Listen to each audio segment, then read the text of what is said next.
Ja, maar een paar dwarsjes. Oh, een paar dwarsjes, oh ja. Scanpapier of karton? Karton? Karton. Nou, geef me jou maar hoor. Het is alle dagen een komen en gaan op het terrein van Opa in Snits. De aardpapieractie heeft een eigen opslagterrein op bedrijvenpark De Hemmen. 4 dagen in de week gaan de vrijwilligers de cels op uit om aardpapier op te halen in de stad. En het gaat om een heel soort papier. Ja, er gingen ongeveer 12 containers even in de maand.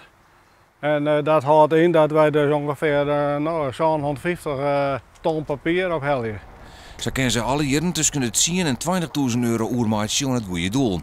Maar na 40 jaar liep het er nou in te komen aan Opa. De gemeente wil net langer een minimumprijs bieden voor het papier en dat kunnen ze net zonder.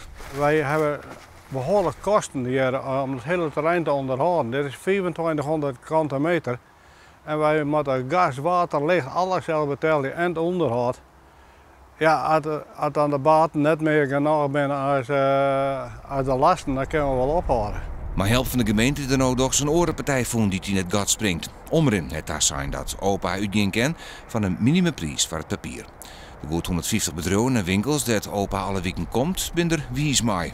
Nou, die mensen zijn blij natuurlijk. Ja. Alleen ja, die mensen zullen erachter komen, wij stoppen je, want dan moeten ze zelf een oplossing zoeken voor al hun papier. En dat kost natuurlijk geld. En wij doen het gratis. Ja.